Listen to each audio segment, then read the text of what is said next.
Okay, this is the second tutorial in a two-part series on creating multi-page PDF files for use in the Art Institute of Pittsburgh Online Division classroom.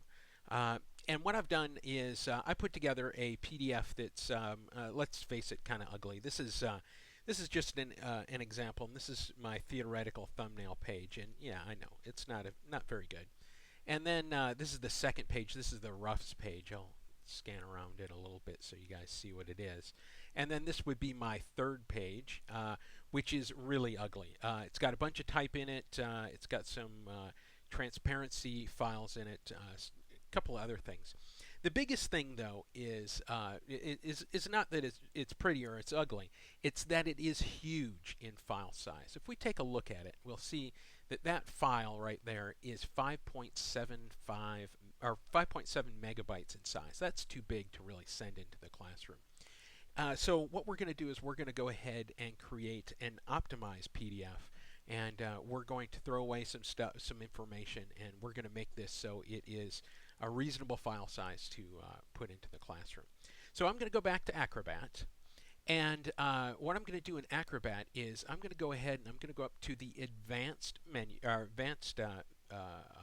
menu there, and I'm going to click on Optimizer. Now, Optimizer has a whole bunch of different options, and we're not going to go over absolutely every one of the options, but I'm going to just go over the most common options. Now, the first one is images, and with images, we've got three different kinds of images that Acrobat PDFs can see. It can see color images, grayscale images, and then monochrome images. We very rarely use monochrome images. Really rarely use grayscale images, but most common it's color images. Now, when we start out, often we'll come up with files that are 300 pixels per inch, an 8.5 by 11 size page, and that's a 20 megabyte file. That's just way too much for what we're using here. So what we're going to do is you'll see that we've got some downsampling options here. The thing to notice is the number that's at the right. We're going to go ahead and start with the color, which is the top setting. The number that's at the right is any file that is above this number. Okay, any file that's above this number of pixels per inch is going to be downsized to the number that's on the left. So anything that's above 108 pixels per inch is going to be downsized to 72 pixels per inch, and that's an automatic setting. If you change one of them, the other one will change. The idea is that you're not going to save a whole lot. If it's 100 pixels per inch and you downsize it to 72, you're not saving a whole lot. But if it's like 300 downsizing to 72, you're going to save quite a bit of space. So these are all destined for the screen.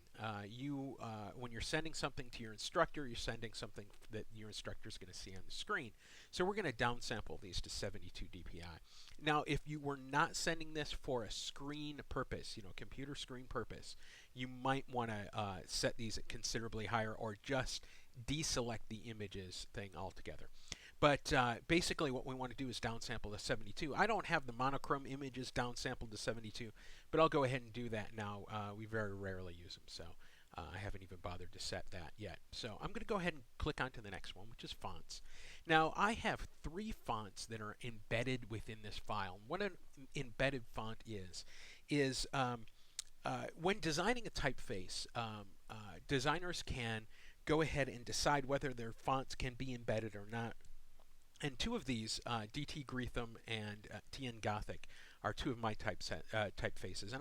And when I create font files, I usually allow them to be embedded. And what embedded means is it takes every single character within that typeface. And 256 is generally the minimum number, and fonts can go up to 700, 800 characters when they have a bunch of alternate characters. So those really pro files from Adobe have that many.